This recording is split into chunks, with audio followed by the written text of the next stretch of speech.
Radio. It's good to be back. It's the 6th day of August, 2017. I'm your host, Doug Owen. As always, you can join me live for the interactive portion of the show at blacklistedradio.com. We do this show Sunday night, 9 p.m. Central Standard Time, each and every Sunday evening when schedules permit. So we've been doing pretty good this year to roll out a lot of new content. One of the things that we haven't done and would probably be pretty beneficial in a short-term solution for, I think, a lot of things, branding and just putting things out there. People always have new podcasts. They last about a week or two, and then there's a new podcast. This show is running in, its 10th year, I think, now. So we've been doing it a while, and we have lots of new listeners, which is a great thing. So welcome aboard. If you're new to the show, this is where I rant and rave about things that make me mad, disillusion me, things that I think people should be aware of. Most of the commentary and analysis comes from blacklistednews.com, of which I am the senior editor. You can be part of this show by calling in 800-313-9443. You can talk to Ken there behind the glass. You can text me during the show or anytime you like at 512-222-3067. Plenty of geopolitical things that are happening, one of which that's getting almost no U.S. attention is that the Israeli Prime Minister, Benjamin Netanyahu, is in deep water. He is being investigated for fraud and accepting bribes. This will be another indicted Israeli Prime Minister, of course, Ed Olmert, who was a big-time Bush ally, very pro-Zionist neocon, friend of people like Bill Kristol at the Weekly Standard, others that promote a very, U.S.-friendly Israel and a very subservient U.S. foreign policy to those ideas. I was listening back to some coverage of the lead up to the 2003 re-invasion of Iraq, and Bill Kristol was saying, well, it would only take 2 months. Okay, this was not going to be the new Vietnam for the United States and George Bush, but it would be something that was quick and painless. Benjamin Netanyahu was one of those that said, this will, by invading Iraq, by unseating Saddam Hussein, we are going to make the Middle East a safer place. So pardon me for the skepticism. So the Israelis pretty hard on their presidents. Without looking at Donald Trump, not too many presidents in the United States have been impeached. You had Nixon and almost Bill Clinton. Shows you what a special prosecutor, somebody who's kind of a scumbag like Ken Starr, can do. Turning a whitewater probe into looking in Monica Lewinsky's closet. Robert Mueller, longtime Clinton aide, seemingly is on that same schedule to try to indict Donald Trump. He's already being indicted in the media, and of course the Russians are not big fans of his policy towards Russia. He just signed new U.S. sanctions against Russia. It's pretty dangerous, the precedent that's being set. We have pretty much a nullified president geopolitically. He's being isolated by the deep state, by the media, which is kind of one and the same. And this is definitely weakening the U.S. position in the world. So those that hate Trump, those that wish to unseat him, people like Bill Kristol and the neoconservatives that are working with McMaster's, other longtime allies of the Bill Kristols, the Victoria Newlands, the Kagan family. Those are actively happening. It's an interesting story. I told you last week I pretty much stopped following the back and forth and who met with Donald Trump Jr. and what's going on in the White House. Is it in chaos? The revolving door of people trying to become part of the administration and the deep states ability to deny security clearances to many of the Trump appointees. It's an ongoing saga. So, as I mentioned, I usually use this show to rant about things that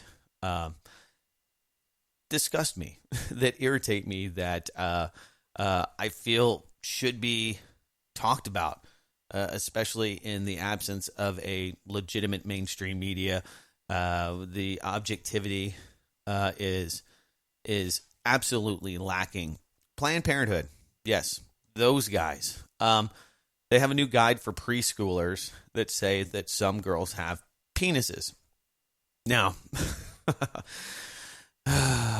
before you start jumping down my throat, I was talking about this with a good friend of mine, Sean, right before the show, and I said, I don't generally judge people in groups because I think that's just a faux pas. It's a bad way to look at anything because there's always an exception to the rule when you judge broad spectrums of people.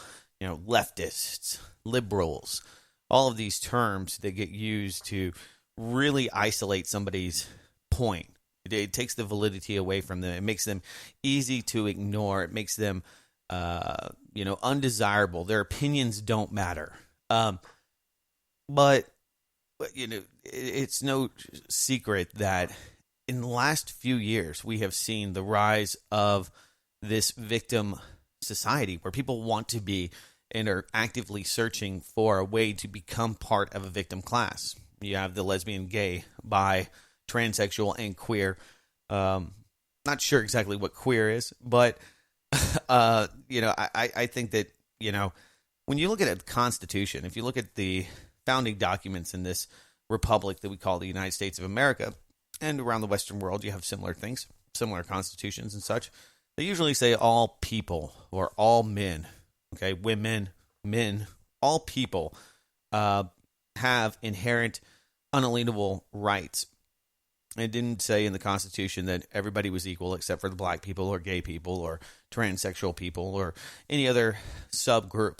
And so I think that, it's just really redundant to create laws that protect certain classes of people from others. And I am one of those people, a white cis male, that in a lot of colleges and in the mind of a lot of young people is a voice and a perspective that not only is unimportant, but should be ignored and is inherently violent. Whiteness is evil, days without whites, which is, absolutely case in point, racism, classic racism, judging people, prejudging them based on their color, their belief systems, even their sexual orientation. And I've talked about this a lot on the show in the past, but I feel that you can have your opinion. If you don't like white male people and you think that they're the epitome of evil, I think it's ignorant opinion. I think it's stupid. You're casting a broad generalization on myself along with lots of other normal heterosexual people, for lack of a better term. Normal is very relative in our definition. But if you like to have sex in a heterosexual way, that it becomes uninteresting. You are the man. You're doing exactly what biology said you should, and for that you are uninteresting to a lot of people out there, and especially your opinions. And so I understand people can dismiss my thoughts easily based on a lot of other things beyond my gender and my color and my sexual orientation. So Canada is now giving out licenses to people without a gender. You can be gender fluid, gender neutral, gender. I'm sure there's lots of other ones. Transgendered, which it seemingly is innocent when it comes to big data and collating information and determining how to identify people. You say somebody's a black male, that might offend you, but when you're trying to find that person, I always think, well, not just somebody who's on the lam, somebody who is running from the cops. What would the cops call them? Would they call them a male or a female? Because that's usually what your driver's licenses are used for, right? To identify you when you're being pulled over at a traffic stop. But I try to think of, what if I had fallen off a mountain and I was underneath snow and they had to tell the emergency responders, what I looked like, what I was.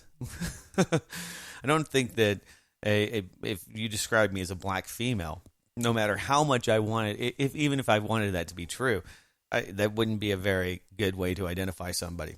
So, in absence of, I think, real issues, people look for false solutions where there are no worthy adversaries of your anger and your angst and disenfranchisement against the system. You can find those boogeymen out there.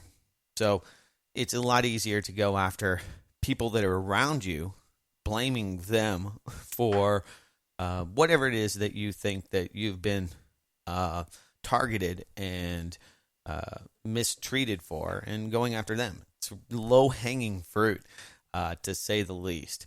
I think, and this is just my opinion, that your sexual orientation should have nothing to do with your identity. I'm one of those people that if you meet me at a bar and you ask me, so what is it that you do? I think that's got to be the worst question in the world, because people identify and judge you based on your occupation. Oh, I'm a doctor. How many people self-identify as doctors and believe that is who they are? I'm a scientist. I'm a climatologist. I'm a brain surgeon. Those kind of people. I'm a police officer. They identify themselves by the occupation that they perform for money. And I just think that there's so many other things that make me interesting and make you interesting beyond what it is that you do for Federal Reserve notes to pay your mortgage. But that's how a lot of people judge you, not only based on your appearance and based on the appearance of the people that you like to, have intimate relationships with, but based on a lot of things, based on your age. A lot of people are ageist, age biased, and it all feeds into this idea that somehow, some way, we're going to have a system that treats everybody equally, and that all people are ultimately equal. Some of you may have heard of this, and I know it seems like a pretty, minute story in the cycle of news that's happening, but John McEnroe, who was a very popular and famous tennis player, very good in his time in the 80s. He became famous because he would throw temper tantrums on the tennis court, and he would break rackets and scream at judges about whether or not the ball was in, and he'd make a big deal about it and kind of have a freak out. Well, anyway, he's written a book, going on a speaking tour. He was on NPR. Not going to play the clip. I'll summate. The host asked him, what do you think about Serena Williams, who is she's the best female tennis player ever? And that's exactly what he said. He said, well, why do you have to quantify that? Okay, why can't you just say the best tennis player ever? And he said, well, because, if she had to play guys, she was in the guys circuit, she'd be like number 700. So, yeah, maybe a little dickish, not necessary to say that, but probably giving her a lot of credit. I forget the guy who's the 700th, but he's a two-time Grand Slam champion. He's not a slouch and could probably take Serena Williams to the woodshed. So the liberal left has freaked out, and they're trying to get him to apologize for this. They're trying to virtue signal themselves to be, oh, this is horrific. This is just an injustice. But, Serena Williams herself said that, if she had to play men, that, she wouldn't do very well, and that it's a totally different game. So she herself has said this. But John McEnroe said, well, you know what? Just, if you think that I'm wrong, if you think that she's the best, then maybe men and women should play in the same circuit. Now, there was a time when men and women played in the same circuit. The problem was because all the men were beating the women so badly in tennis and many sports that they said, hey, we have to have two divisions so that way women can play fair competition. Now, there's this idea that women are completely equal to men. And I think in a lot of ways, mentally, emotionally, they are. Physically, not so much. And that's not because I'm just some a-hole. It's because we have completely different physiques. Look at Caitlyn Jenner. The thing that tells me immediately, and my 3-year-old can identify immediately that makes Caitlyn not a woman is her hands, her Adam's apple, her thick chest, or shoulders. All of those things are inherently male. And so you can put a wig on it. You can chop your private parts off and push them inside of you. You can do a lot of things that'll make you appear more like a lady. And if that's what you want to do, I mean, I believe in living in a free country. I think that it's pretty strange. It's not normal in my mind, in my worldview. If you think that is, something that you should do, I mean, God bless you. If it makes you happy, I'm okay with it. But you cannot deny the science. You cannot deny your hormones. You cannot deny your chromosomes, no matter how much you try. And we have a society where there's a lot of people that want to deny this stunning reality that there is a difference between men and women. There is a difference between lots of different groups, ethnic groups of people and cultures, and that they cannot.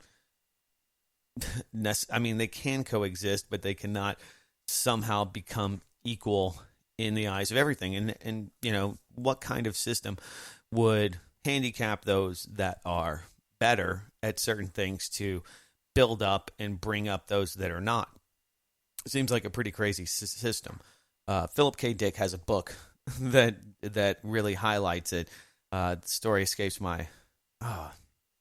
It's classic, but basically all the people that are really strong, they have to wear weights. People that are really smart have to take pills to dumb themselves down, and somehow you end up with this social equity. And that's what I think a lot of crazy people really want to be. It's like, this whole row about transgenders in the military. Now, besides the uniform issue, because that's got to be confusing. This guy wants to wear a women's uniform. We have to make special uniforms that'll fit a man who has a penis in this skirt. I mean, I guess if you wanted to really make people feel good about going to war, because I don't know how many people that, really want, especially transgenders, want to go fight alongside men and women in the field. But it's got to be a pretty small percentage. So anyway, people are so upset about this because they're saying, well, this is exclusive. And one of the reasons that justifies this, or how they justify it, is saying that they don't believe that trans people are mentally stable. And I have to say, if you believe that you're something that you're not in any other segment, if you believe that you're a ghost, okay, people, including psychiatrists, psychologists, mental health professionals, will deem you crazy, delusional. There's all sorts of other terms that, medical terms that you could use to describe somebody who is absent from reality. You could probably make that same argument for somebody who is obviously a man who believes that they're a woman. Now, there's, probably thousands of various factors that are beyond me as to how that happens, how a person who is a male feels like they are female. But better yet, even if they are, there's even a probably smaller segment of those people that want to physically change into that person. I think it's okay to have, strange feelings. That doesn't necessarily make you crazy. But at some point, when you want to change your body, it doesn't mean that you're crazy. But a lot of people that would exhibit that kind of behavior in any other scenario would be deemed at least strange, right? At least maybe not crazy, clinically, legally insane, but they definitely have some kind of ism for that. So I'm not saying if you're transgender, and if you are, you probably don't listen to this show. Quite honestly, this is not probably something that is up your alley. And if you're a victim, this is definitely not up your alley. I'm definitely a person that believes that people should pick themselves up by their bootstraps if they can. The government handouts and government social equity are bad ideas. Communism, socialism, most things that end in ism are not necessarily good. Capitalism, I think, is probably one of the fairest ways to figure out how to properly allocate resources, finance, and is a way to eliminate bad ideas and bad ideologies from the gene pool. If the government constantly gives money to companies that fail, that are not doing a good job, at some point you have a misallocation of capital. So I think that capitalism, although it might not be the fairest system, I think is fairer than what most of these people propose.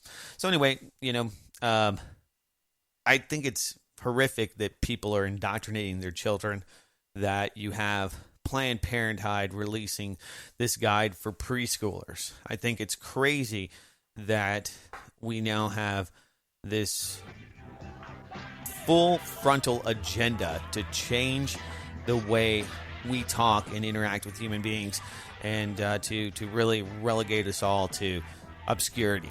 And that's what this is all about, taking your voice away. Quick break, back on the other side. It's Blacklisted Radio.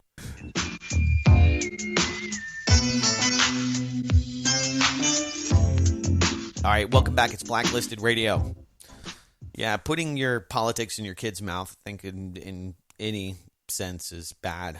As a parent, I believe that the one thing that I can do for my children is not to indoctrinate them into my politics, into my philosophy, but to give them the tools to make the most informed, best decisions for themselves.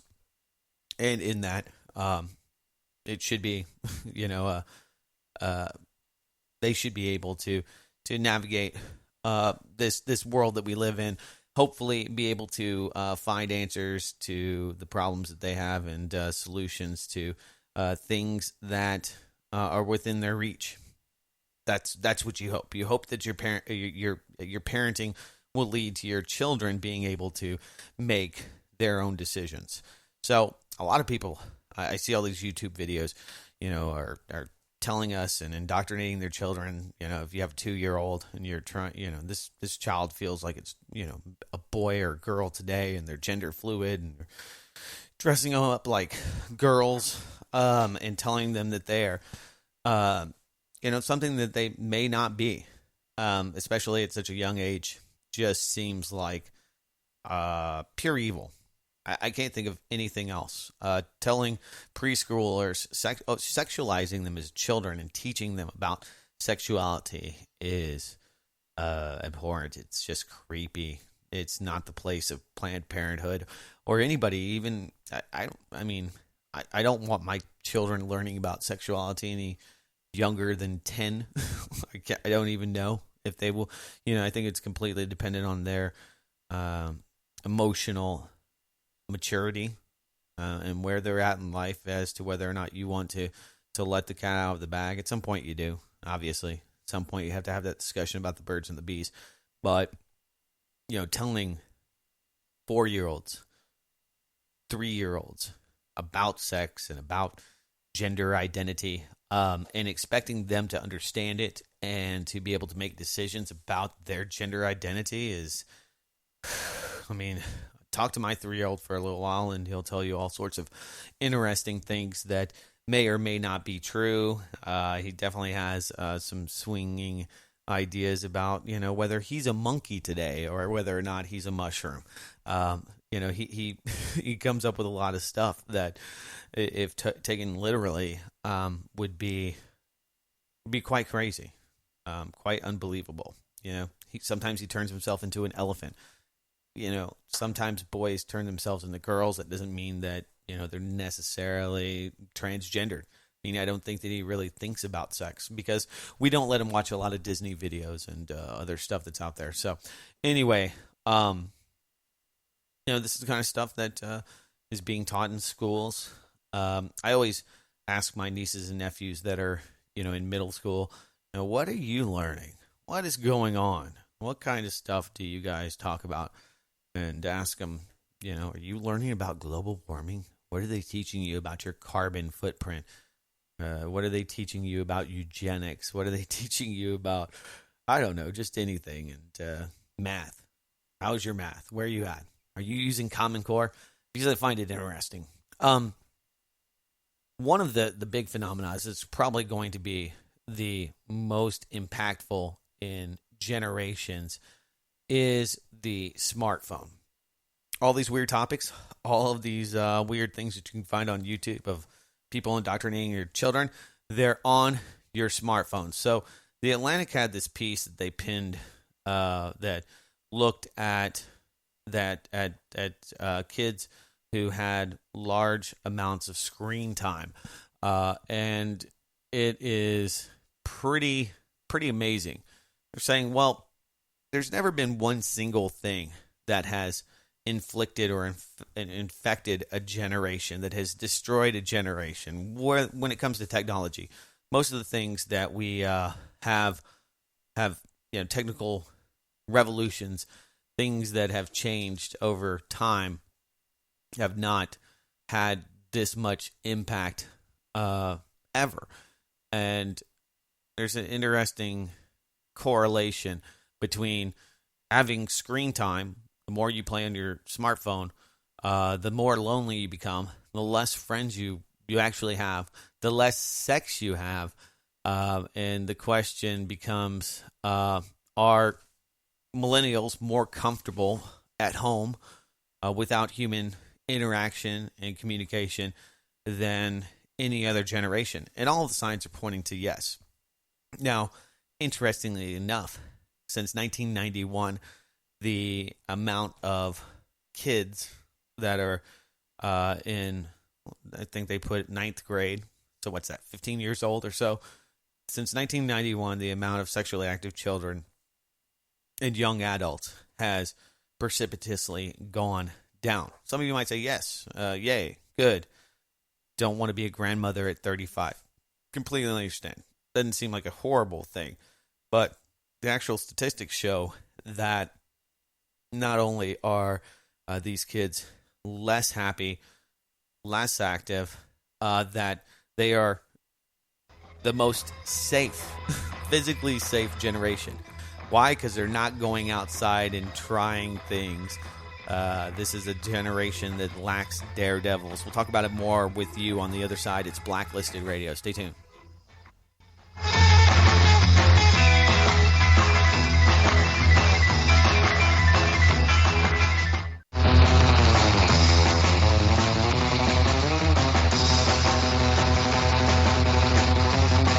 Safe in their homes, playing on their phones.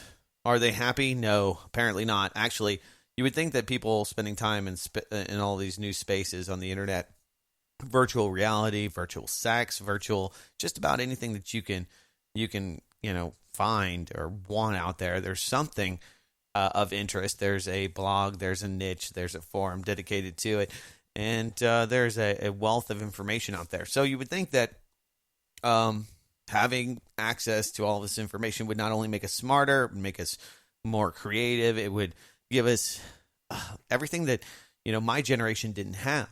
And the one thing that we did have is imagination, because, you had to sit down and think about things because you didn't have anything to do. When you had nothing to do, you had a book. You would read that book, and then even some of us that were not big readers in high school found ourselves, actually learning things, not necessarily, because it was the quickest, most gratifying way, but, kind of drudgingly, I guess you could say. So anyway, this therapist started doing a lot of looking into the I generation, as she calls it, and they're she's actually a 22-year-old doctoral student in psychology. She said typically the characteristics that come to define a generation appear gradually and along a long continuum. Beliefs and behaviors that were already rising simply continue to do so. Millennials, for instance, are a highly individualistic generation, but individualism had been increasing since the baby boomers tuned in and dropped out. I'd grown accustomed to looking at line graphs of trends that looked like modest hills and valleys. And she says, then I began studying Athena's generation, as she calls this. Around 2012, I noticed an abrupt shift in teens' behaviors and emotional states. The gentle slopes of the line graphs became steep mountains and sheer cliffs, and many of the distinctive characteristics of the millennial generation began to disappear. In all my analyses of generational data, some reaching back to the 1930s, I'd never seen anything like it. What happened in 2012 to cause such a dramatic shift in behavior?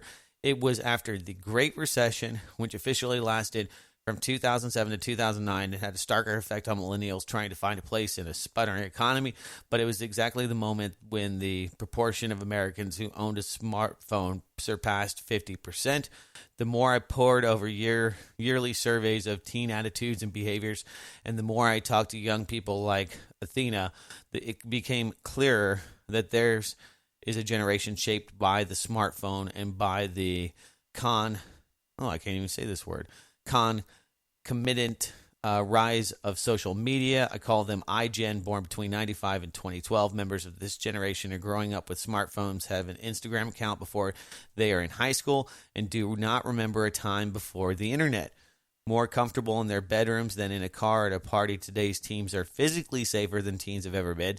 They're markedly less likely to get in car accidents and have less of a taste for alcohol than their predecessors, are less susceptible to drinking attendant ills.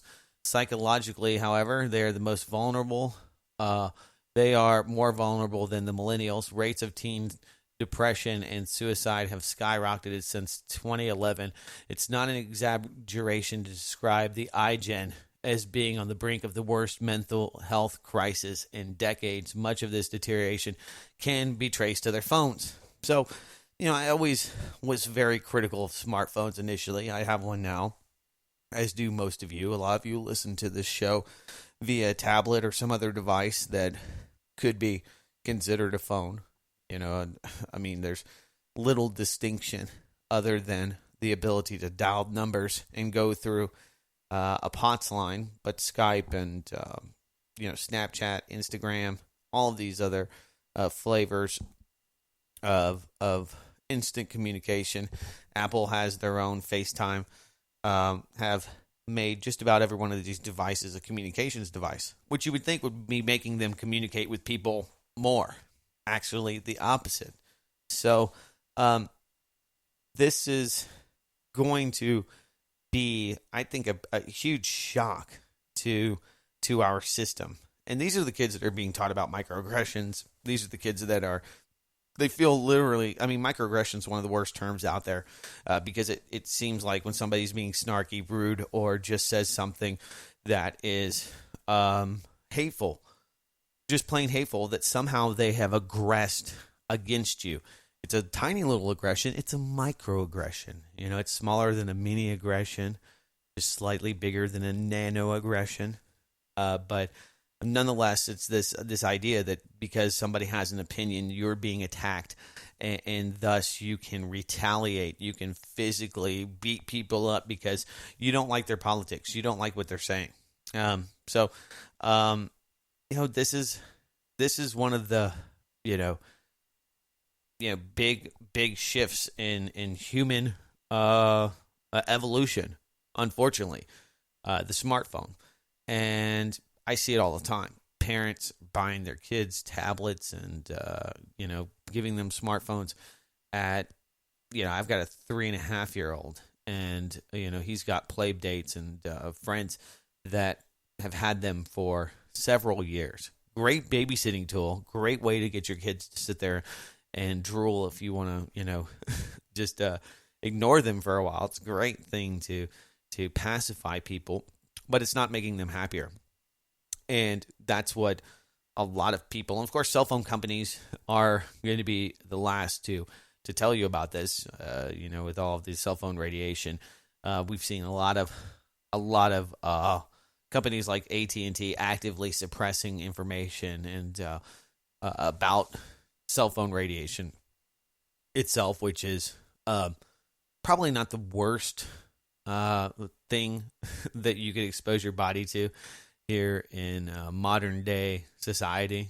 It's probably, if you don't use it and stick it to your head all day long, probably will not give you a brain tumor, but probably not great for you either. We kind of live in a electronic soup, if you will, of FM, AM, and all sorts of different frequencies being shot through our bodies.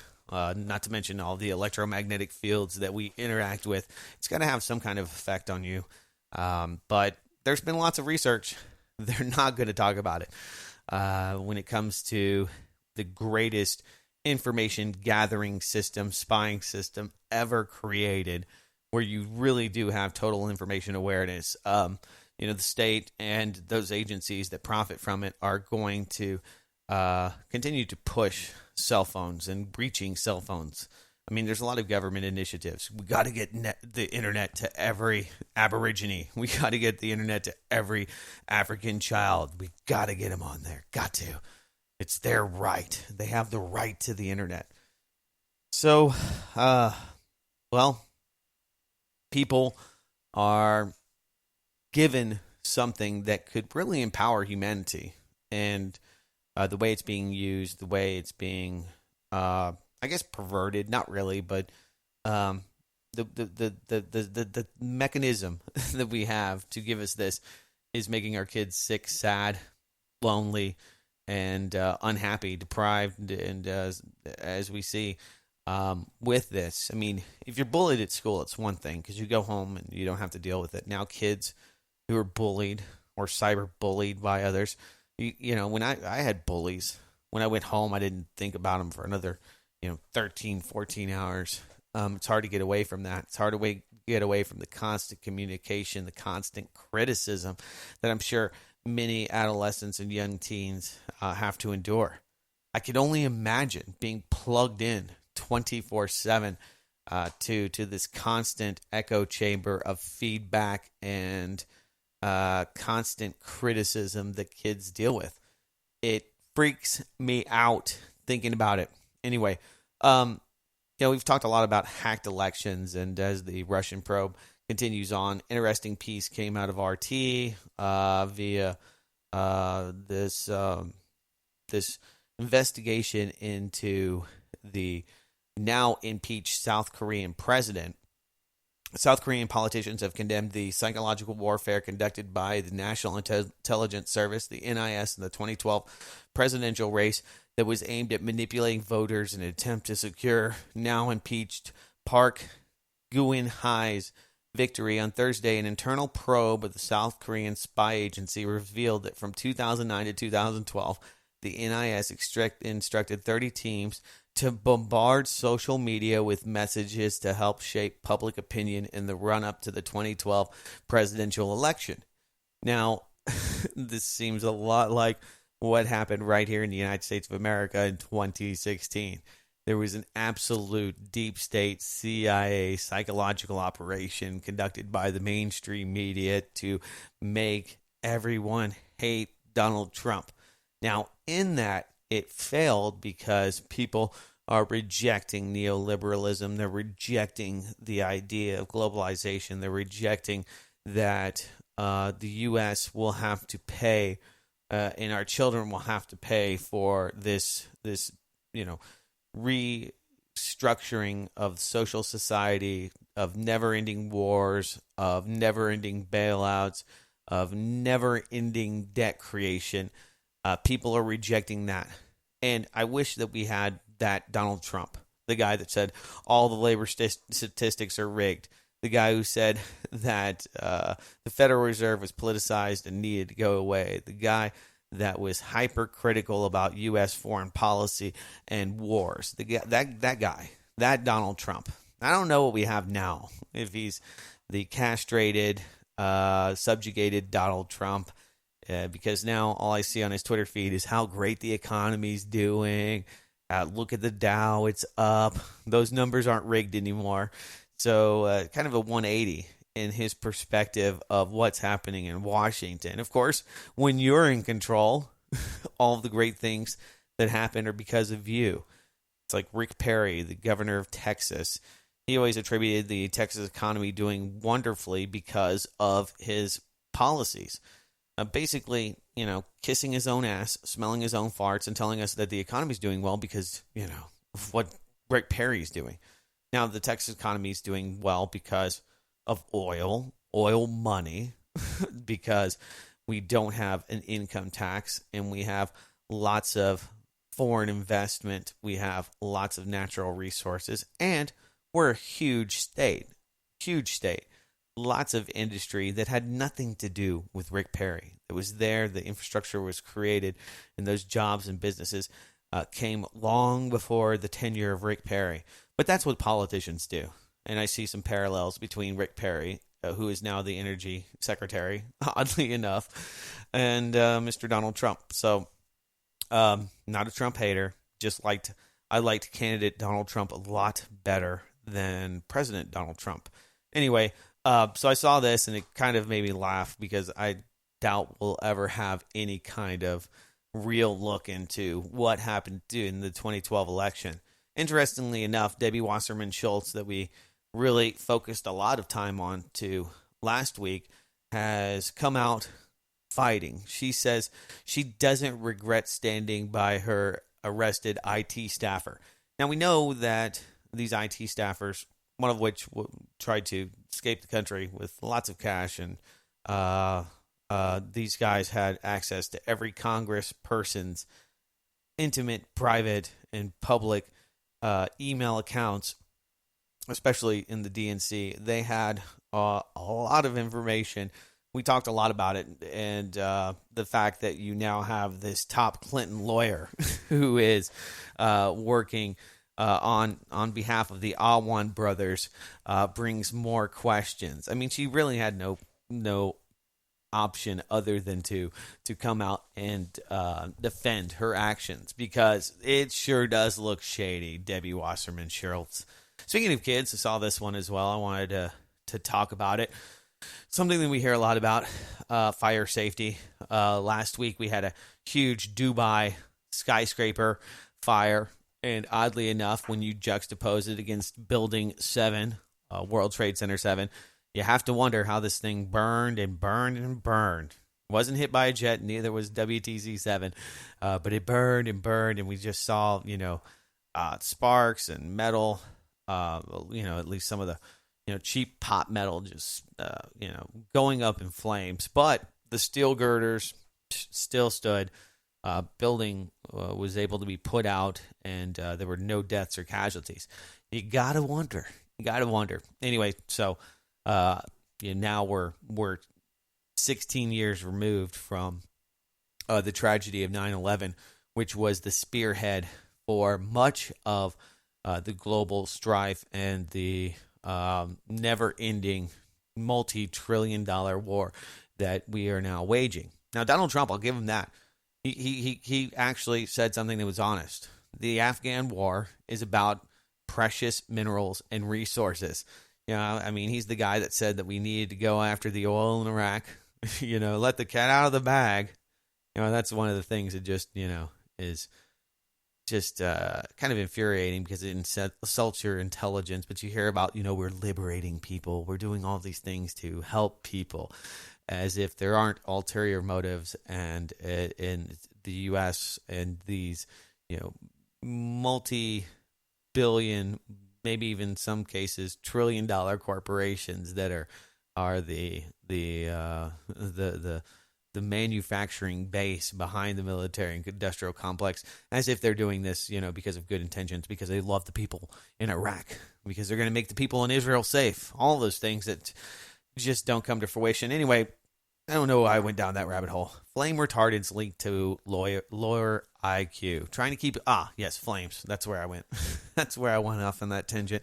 Anyway, increased exposure among pregnant women to a class of flame retardant chemicals found in older furniture and other everyday consumer products is linked to lower IQs in children. UCSF researchers found in a study that is certain to further ignite the debate over the use of these chemicals. Basically, if you have a mid-grade couch, chair, leather chair, any of those kind of products, good chance you have fire retardant chemicals.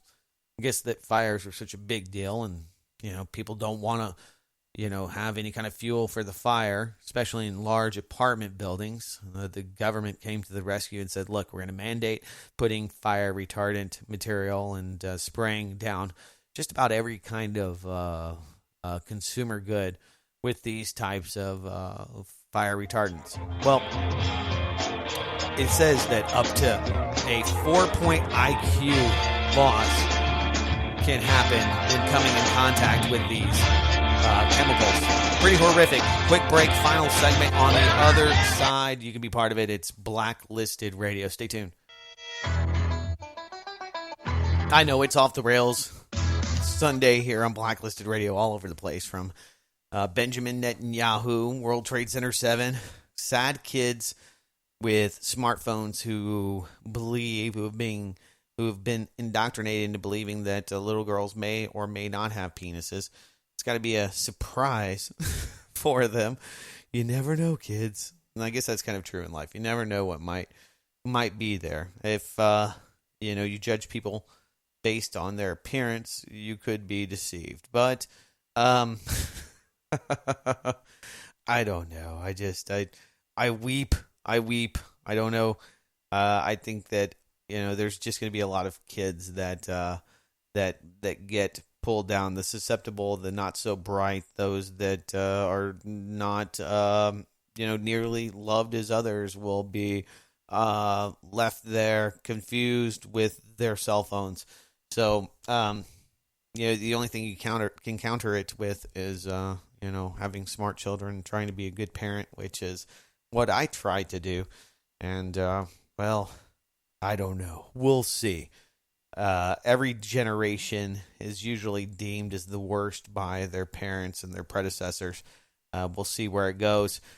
Sometimes the privatization that we all have heard about, making America great again, is not such a good idea. It's something to consider when you look at even anarchy or a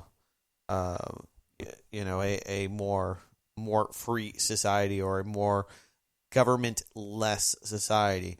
Here's a story. Private prison demands small town give it 300 more prisoners or it'll close down. This came out of New Mexico. A small community in New Mexico is learning firsthand the consequences of relying on corporate industries to fuel their economies. In the case of Torrance County, it's the private prison industry.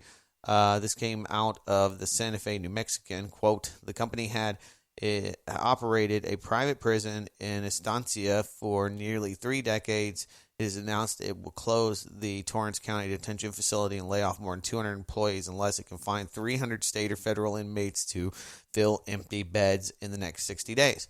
Shouldn't be hard. I think there's a lot of people being deported right now that could spend some time in a temporary transient detention center. But that's just my thought. I don't know.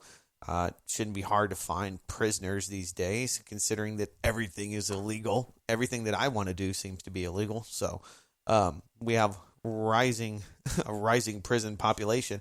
These guys are just not happy that they're getting in on it. The closure of the prison would mean a loss of about $700,000 in annual taxes and utility payments to the town of Estancia. So what are these people in government going to do? What are we going to do? We need their money. Or we can't exist. This is how parasitic systems continue. When people talk about the Federal Reserve note or other, rent sinking arrangements, you always say, well, or people generally criticize for saying, well, this is the parasite economy. This is, the London bankers. These bankers are creating money out of nothing and they're giving it to us at interest. On and on and on.